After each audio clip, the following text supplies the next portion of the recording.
السلام علیکم دوستوں، میں ہوں عبداللہ گولڈن۔ اس ٹائم ہم موجود ہیں مدینہ منورہ کے بالکل عقب میں ایک پہاڑ پہ، جہاں سے پورا مدینہ المنورہ آپ کو دیکھ سکتے ہیں۔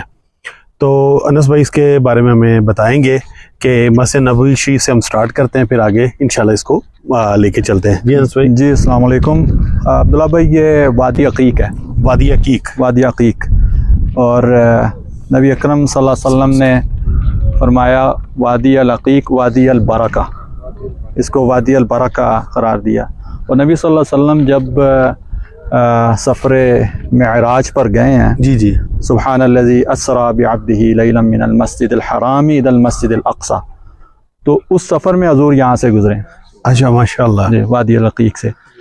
تو جو پہلا مرحلہ تھا نا اسرا والا، مکہ سے مسجد الحرام سے مسجد اقصی، تو یہ وادی عقیق ہے۔ اور اگر آپ مسجد نبوی میں کھڑے ہوں اور آپ کا فیس جو ہے نا جو قبلے کی طرف ہو، جی تو یہ اس کا مغرب بنتا ہے، یعنی ویسٹ۔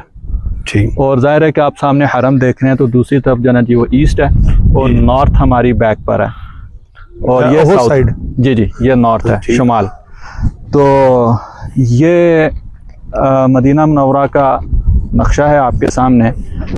اور حضور صلی اللہ علیہ وسلم کے دور میں یہ جو مغرب والی سائڈ ہے، یہ سارا پہاڑی علاقہ تھا۔ آپ وہ سامنے جو ایک کالا پہاڑ نظر آ رہا ہے جو دیکھ رہے ہیں، یہ جبل صلہ ہے کہ جس کے ساتھ غزوہ خندق ہوا تھا۔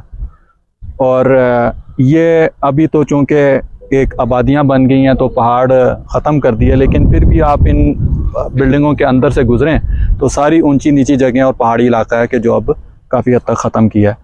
تو یہ سارا ایک پہاڑی علاقہ تھا، اور چونکہ یہ مغرب پہاڑ آگے، اور جو جنوب ہے ساؤتھ، جو ساؤتھ ہے یہ ساؤتھ کی طرف یہود کے قبائل تھے، بنو قینقاع، بنو نذیر، اور پھر اس کے بعد بنو قریظہ جو ہم نے دیکھا۔ بالکل۔ اور ان کے جو پورے علاقے تھے وہ کھجور کے باغات تھے، اور آپ نے وہ منظر دیکھا ہے کہ کھجور کے باغ کے اندر سے کوئی بھی اس طرح داخل نہیں ہو سکتا، گھنے جنگلات تھے۔ تو اسی طرح جو ایسٹرن سائڈ ہے، یعنی کہ مسجد نبوی سے میں آپ کھڑے ہوں تو جو آپ کے لیفٹ سائڈ پہ یہ جو بقی والی یہ آگے جو سائڈ ہے، یہ سارا لاوا تھا، ٹھیک ہے، پورا والکینو تھا۔ صحیح۔ تو اگر دو جنگیں ہوئی ہیں جو مدینہ میں، غزوہ احد احد کے دامن میں، اور دوسری غزوہ احزاب جو خندق جو کھودی گئی۔ جی تو چونکہ یہ سارا پہاڑی علاقہ تھا، اس طرف سے کوئی لشکر نہیں آ سکتا تھا، اور جو سامنے کا جو علاقہ تھا جو ساؤتھ، یہ سارے کھجور کے جنگلات تھے، اور جو یہ جنگلات سارے جا کے مل جاتے تھے لاوے کے ساتھ، تو وہ ایک نیچرل ڈیفنس بنا ہوا تھا پورا سٹی کا۔ اور پھر یہ شمال ہے، تو یہ شمال ہی ایک ایسا بچتا تھا علاقہ کہ جہاں پہ کوئی میدان ہے، کوئی جنگ لڑنی ہو، کوئی لشکر ہو، تو وہ ادھر سے داخل ہو سکتا تھا۔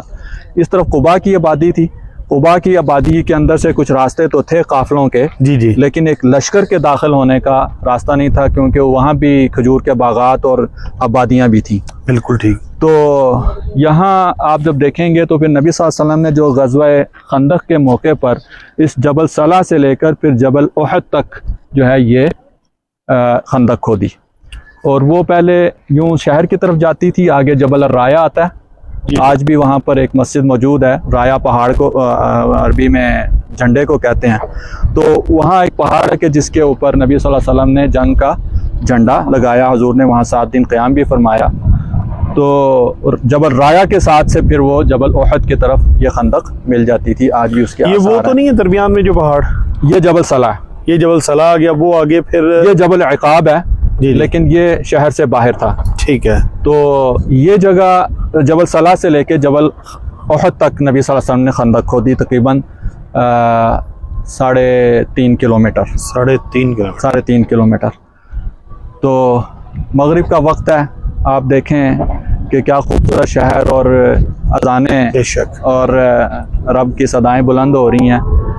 تو اس طرح آپ دیکھیں کہ یہ ایک شہر کا پورا ایک نقشہ کہ یہ رائٹ سائڈ جو ہے پہاڑی علاقہ، اور قبلے والی سائڈ جنگلات، اور پھر اس دوسری طرف مشرق کی طرف والکینو، اور یہ پیچھے، اور بیت المقدس اس طرف ہے۔ صحیح۔ بیت المقدس فلسطین،